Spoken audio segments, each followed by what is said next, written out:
Welcome to Holmes on Health, the podcast where nutrition, fitness, and hormones meet health span, and science meets real life.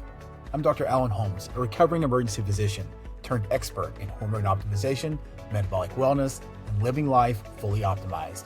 Each week, we dive into the tools, truths, and evidence-based therapies that help you build a stronger body, sharper mind, and more vibrant life. Whether you're curious, confused, or already optimizing, you're in the right place. Thank you for being here. Let's get into today's episode. Hello there, and welcome to episode 2 of Holmes on Health. Thank you so much for being here. I'm Dr. Alan Holmes. Today, this one's for the men. We're going to talk about the truth about testosterone. However, ladies, I would encourage you to continue listening because I assume you probably know a man, perhaps your spouse, your significant other, maybe your father, that would benefit from this conversation. There's a lot of talk about testosterone today all over the social media, some good information, some not so good information, and we're going to try to clear some of that up in this episode. We're going to cover a lot today. We're going to go broad, but also at times we're going to dive a little deep to give you as much information as possible. The other thing that I would say is that in the future episodes, I will likely dive a lot deeper in on many of these topics because it is complex. We are going to talk about the basics, like what testosterone even is. We're going to talk about the benefits of testosterone. We're going to talk about what it means to have low testosterone and what that feels like. What are the signs and symptoms of that? We're going to talk about how we would even measure testosterone to know if we did have low testosterone.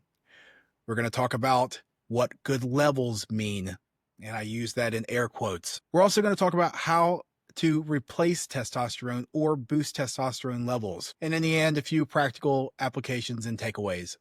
So again, super glad that you're here. We'll go ahead and get started. First up, what is testosterone? Testosterone is a hormone. It is a chemical messenger, meaning that messenger has to travel to a receptor, like a signal, and it has to be heard and then responded to. It's produced primarily in the testicles of men. However, a little bit is also produced in the adrenal glands. It plays a role in libido or sex drive, a role in energy, mood, muscle mass, bone density, lots and lots of roles going on where testosterone is interacting with the receptors of the cells throughout the body. So, what are the benefits of testosterone? Well, as we mentioned, it plays a role in increasing lean muscle mass. It plays a role in bone density. It also plays a major role in our sex drive or our libido. It also plays a role in mood as well. Let's talk now for a minute about what low testosterone might look like in you. The symptoms can be variable from individual to individual, but here are the most common ones: fatigue, brain fog, low libido, erectile dysfunction, changes in mood, which can be either depression or anxiety or irritability. These are all quite common for men suffering from low testosterone. So let's say that some of the things I just said, well, that sounds like me. I think I have some of these symptoms of low testosterone. What should you do next? Well, the next step would be to get the levels tested, right? Well, then how do we go about that? And what levels are we supposed to test? The first answer I'm going to give you is that of the American Urologic Association. They have very specific guidelines on testosterone testing. In order to diagnose low testosterone, according to the American Urologic Association, the blood needs to be drawn in the morning between 7 a.m. and 11 a.m. And it needs to be drawn on 2 separate occasions. Of those blood draws, the total testosterone level needs to be below 300 in order to qualify for their diagnostic criteria of low testosterone. The other criteria is that you must also meet the symptoms of low testosterone as well as have the low number in order to qualify for the diagnosis of low testosterone. The range of testosterone is an interesting historical story.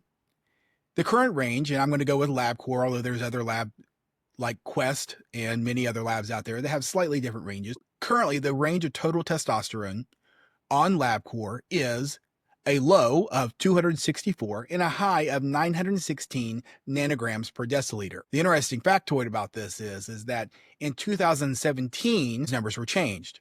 Prior to 2017, the low was 348 and the high was 1,197 nanograms per deciliter. These were with men greater than the age of 18 as well as a BMI or body mass index less than 30, meaning they did not test the blood or include the blood levels of men that were considered to be obese. Now, one might question, why did they change the range? Did we suddenly need less testosterone here in 2017, 2018 than we did prior to this? Or was there some other explanation? The explanation that the LabCorp gave was this: that having done a study testing the testosterone levels of many, many men, they discovered that the range or the average numbers were declining. And so therefore they changed their range to match the population. Now, I'm not sure this makes complete sense, because if they're not saying that we need less testosterone than we did decades ago, why would they change the range so that the numbers still look normal? That doesn't make much sense to me. And it leads me to another point too, is that what are they actually asking? Or maybe the better way to look at it is, what question are they answering? They are answering the question, what is the normal range of testosterone for the average population of men? Not the healthy men, not the men with no medical problems, not the men on no medications, just the average population. That's the answer to the question. However, I think it's the wrong question. The question I think we should be asking is, what is the average testosterone level or range of healthy men that are vigorous, strong, happy, great libido? Those are the numbers that I want. And if there is a safe and effective way to achieve such numbers, then I would be interested in that too. And so we're going to get into that. So let's say that we have symptoms of low testosterone and that our levels read low.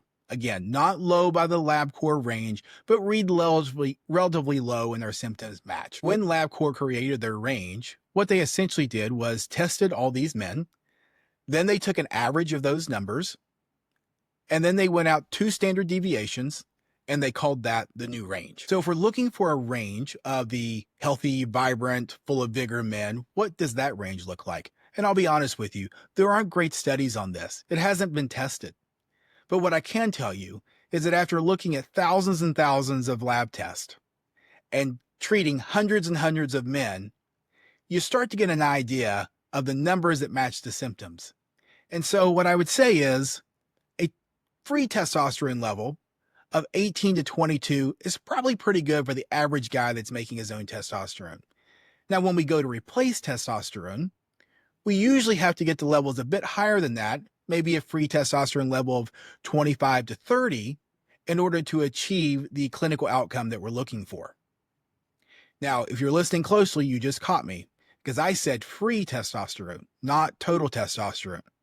Let me explain. Total testosterone is what the American Urologic Association bases their diagnosis and therapy on. However, I believe that the free testosterone is a much more applicable number. Why is that? You have a total amount of testosterone in your body. Much of that gets bound up by what's called a sex hormone binding globulin. And what is left over is the unbound or free testosterone. That's the testosterone that really matters, because that is the testosterone that goes into the cells and interacts with the receptors and does all the things that we want testosterone to do for us. So let's say that we now have relatively low numbers and we're symptomatic. What next? Well, the next question may be, well, are there natural ways in order to boost our testosterone levels? And the answer to that question would be yes. Some ways to do that are zinc, boron, optimizing vitamin D levels, getting good sleep, lifting heavy weights, avoiding alcohol, which tends to lower testosterone levels in both men and women. This is not an exhaustive list, and there are other things that could be thrown out here as ways of boosting the testosterone levels naturally. But I'm going to save that for another episode. And for now, I'm going to move forward with other pharmaceutical interventions. There are ways to boost testosterone levels without giving testosterone. These are medications like enclomiphene or clomiphene or HCG, human chorionic gonadotropin.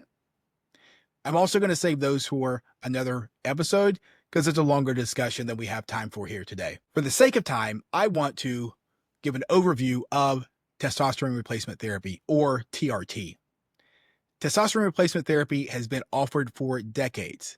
At times it's been in favor, at other times it has been vilified. It seems that it cycles between being heralded and being vilified. And sometimes both are true at the same time. I prefer the term testosterone optimization. And why is this? Well, rarely is the patient going to have no testosterone at all and therefore need to have the testosterone replaced. In most cases, their levels are low and they're symptomatic. Therefore, the testosterone levels need to be optimized in order to improve symptoms and quality of life.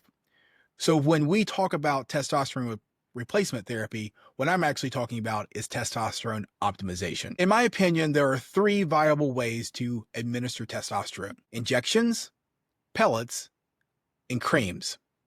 Notice I did not mention oral testosterone.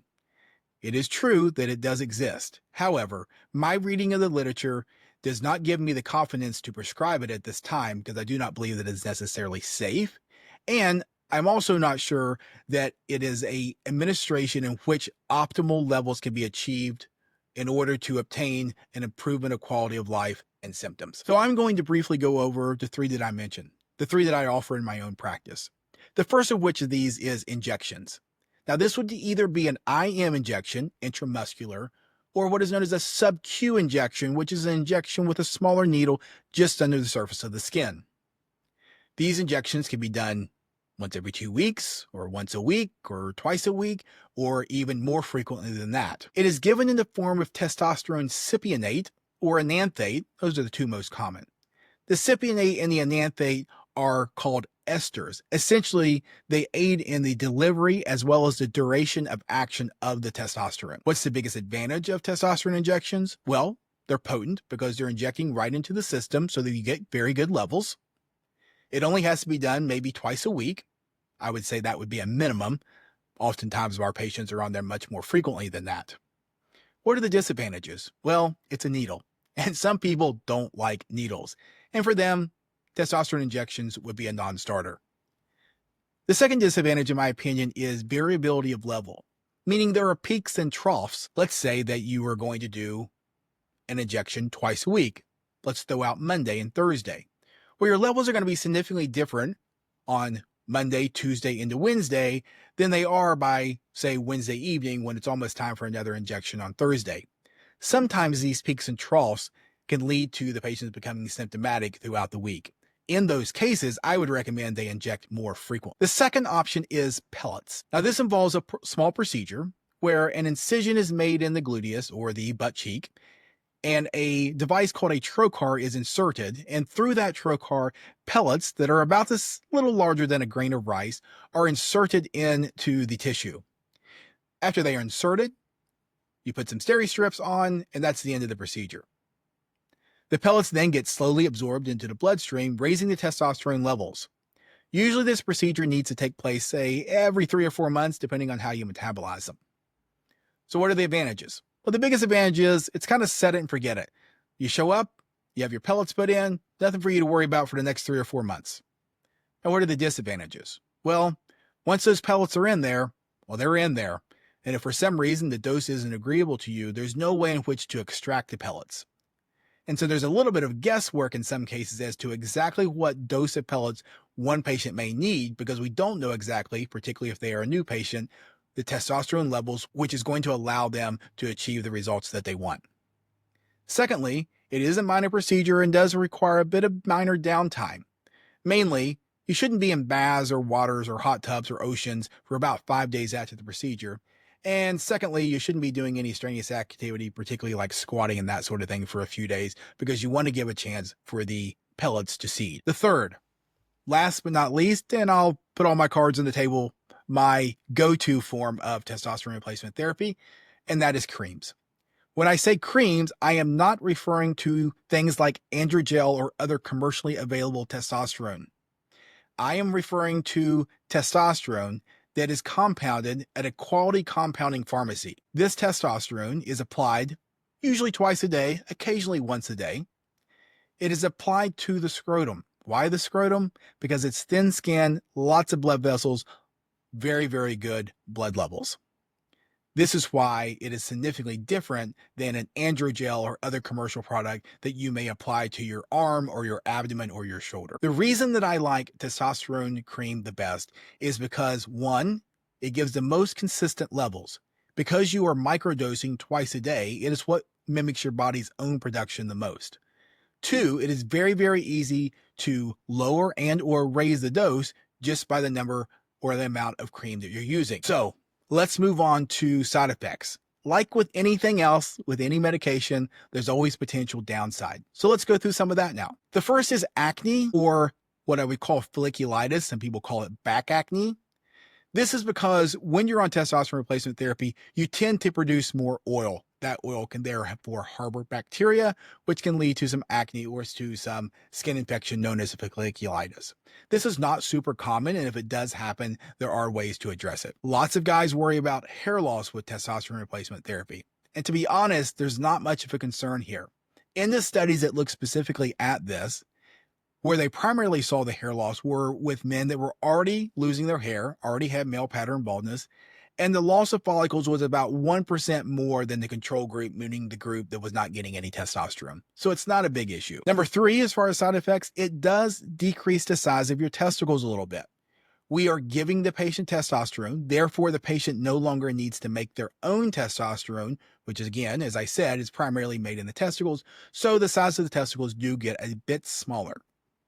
The fourth is, and kind of along the same lines, it can cause infertility, and theoretically that infertility could be permanent. So, men that may have symptoms of low testosterone and even may have low testosterone levels should pause and strongly consider their future desires for children before they would ever consider going on testosterone replacement therapy. They should perhaps look for one of the other modalities of boosting testosterone numbers, whether that be natural or whether that be medications as we discussed in clomiphene or enclomiphene. The next one I'll mention is a rise in hemoglobin or red blood cells. We all have red blood cells in our body, and when you go on testosterone replacement therapy, it tends to raise the production of these red blood cells. Now, I'm going to do a special episode dedicated just to this topic, but what I'll say now is that the concern over a rise in red blood cells is largely blown way out of proportion and misunderstood by most providers. So we're going to take a deep dive on that in a future episode and clear up all of the misconceptions. This is not an exhaustive list. There are other potential side effects. Maybe it affects some people's mood. Maybe it affects some people's blood pressure, although in a very small amount in those studies. But I wanted to give you an overview of the most common things that tend to come up or that we become concerned about. So the last thing I want to mention here is who should consider testosterone replacement therapy. Well, one, it should be someone that has symptoms of low testosterone and have lab numbers that match those symptoms, meaning are relatively low. The second is that the person needs to understand that testosterone is not a magic potion. There's a lot of stuff going on the internet right now about take your testosterone shot and have six-pack abs and, the sex life of an 18-year-old. It's not like that. And anybody that says it's like that, they're not being genuine. As my colleague Keith Nichols says, who's a brilliant provider and hormone expert in Tennessee, owner of Tier 1 Wellness, he says testosterone rewards hard work, and I could sum it up no better than that. It is a piece of the puzzle, an incredibly important piece of the puzzle, but it's one piece of the puzzle. It goes along with strength training and nutrition and good sleep and good supplements and controlling stress.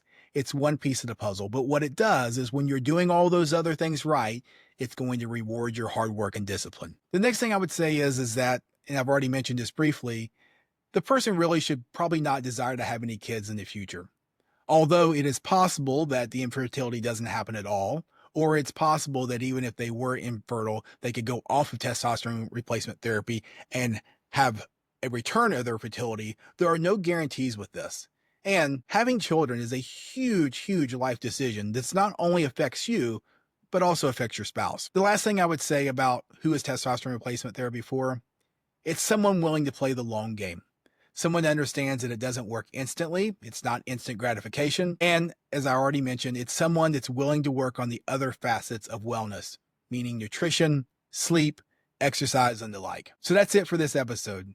I really appreciate you tuning in. I really appreciate you hearing me out. I hope this information was informative, was beneficial to you. I hope that it maybe cleared up some of the questions that you may have had about testosterone replacement therapy, or maybe even cleared up some of the misconceptions that you had. So if it was helpful, please let me know in the comments. If there's questions I didn't answer, please include those as well. I promise to include the answers to those questions on a future episode. And please, if you found it helpful, subscribe, click the bell, and share it with a friend that you may think would also benefit from this episode. For now, and until next time, I sincerely appreciate your time, and here's to working together to live life optimized. Take care. Thank you for tuning into this episode of Holmes on Health. If you found today's episode valuable, share it with someone you care about. And hit subscribe so you never miss a future episode. Want to get more of our content? Follow me on Instagram and YouTube at Alan J. Holmes MD. Until next time, here's to living life optimized. This podcast is for general informational purposes only and does not constitute the practice of medicine or other professional healthcare services, including the giving of medical advice. And no doctor-patient relationship is formed.